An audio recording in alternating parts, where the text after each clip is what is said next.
allows you to explore how our body works, and also it has a beautiful illustration and lets you interact with the 6 different systems, like skeletal and also muscular systems.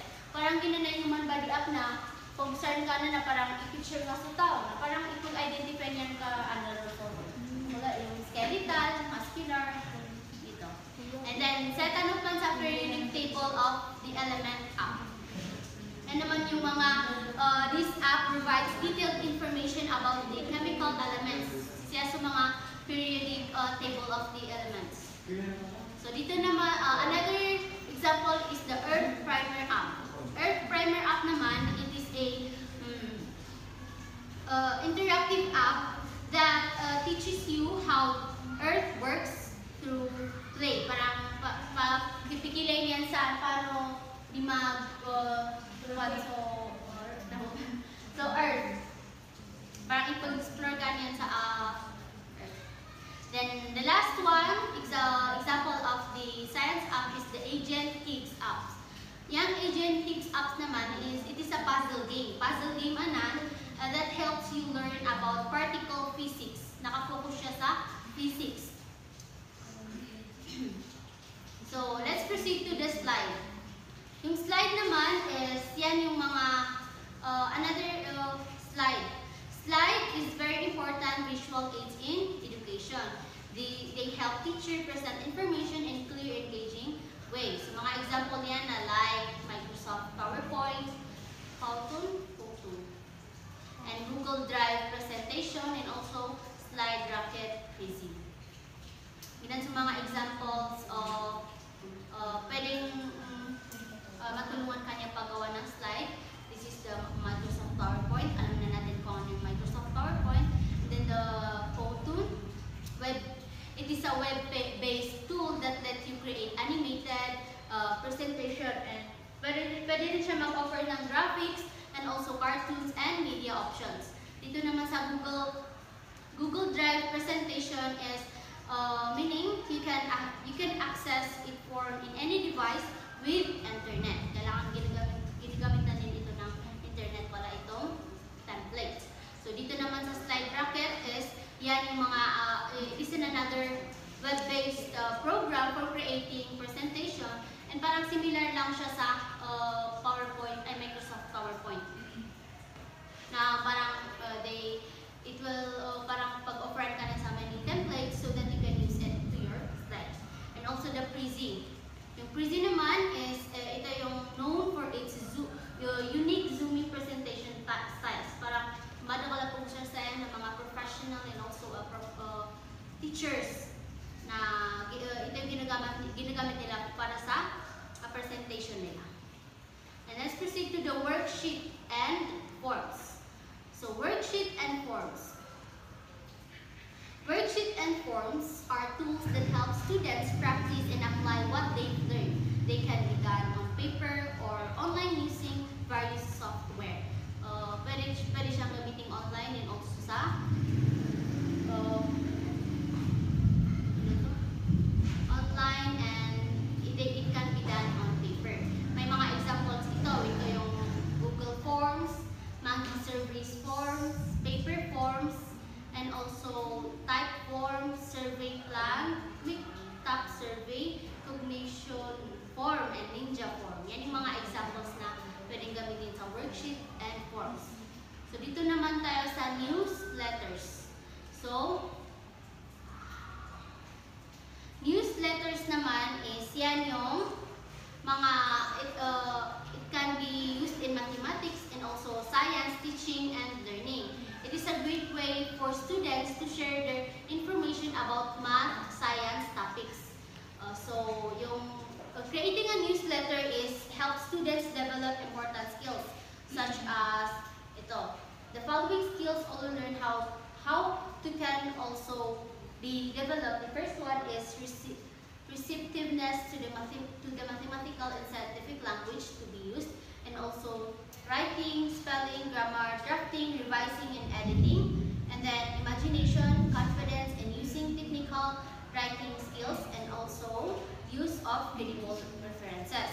And ito naman yung mga following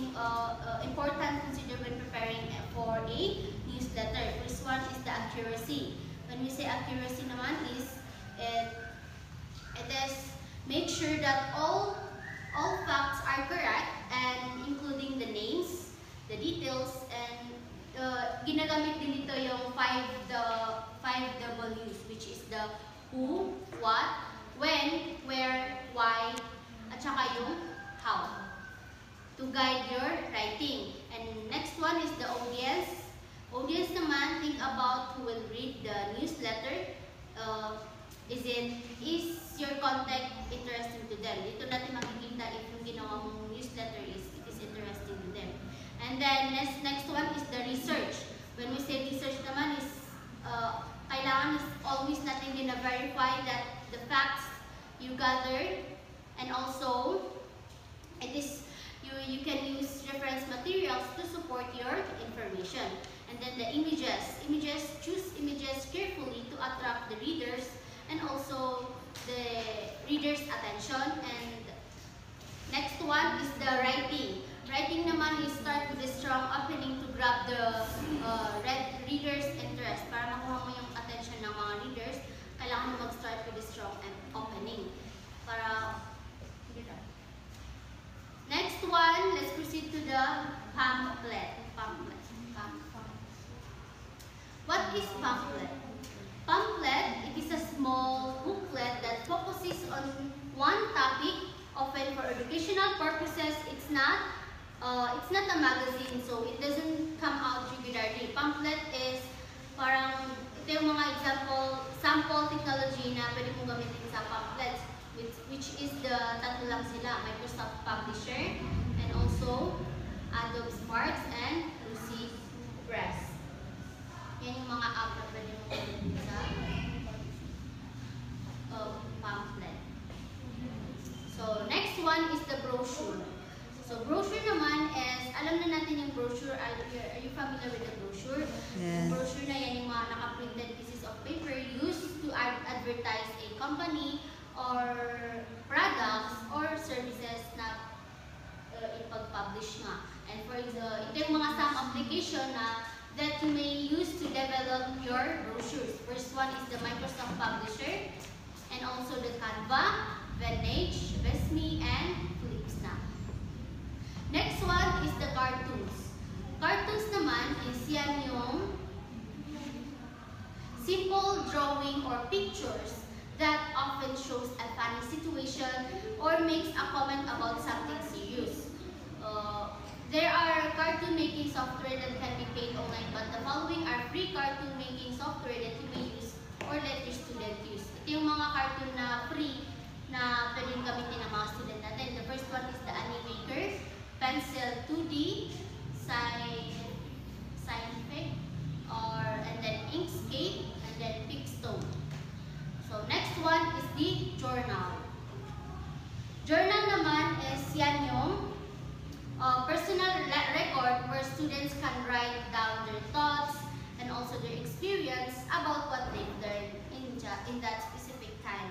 And it allows them to reflect on their feelings and also insight regarding their education. So, merong mga app na pwedeng gamitin. There are sample technology tools that you can use to develop your journal. First one is the Perspective app by Blinky, Journey Journal app, Momento Journal app, Penzo Journal app, and Diaro Journal app. And then last one is the Bulletins board. Bulletins board naman is yan yung mga it is a space where information is shared, such as announcement, activities, and also the resources. So in digital classroom, teachers can create online bulletin boards to share important information with the students. So may mga application that can be used for the bulletin boards, which is the Wall Wisher, or ngayon tinatawag na Padlet. When we say Padlet naman is yan yung simple tool na for posting text, images, and videos on virtual board. And next one is the Corkboard.me. Corkboard.me, yan yung ngayon tinatawag na siyang note app, which is pareha lang siya sa Padlet na you can the students allows real-time collaboration and embedding boards on many sites.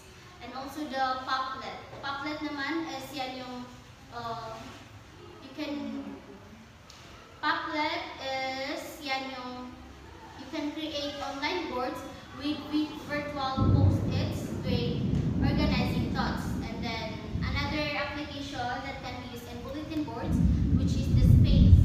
Space naman, it is similar to others. Parang similar lang siya sa others na like sa Padlet, which is easy to use in interface. And the next one is the Group Zap. Group Zap naman is offers features like converting boards to PDF. Pwede niyang i-convert yung board to PDF and dragging images from files. And last one is the real-time board. Real-time board is online whiteboard for collaboration, allowing images, uploads, or more and more. Parang para-para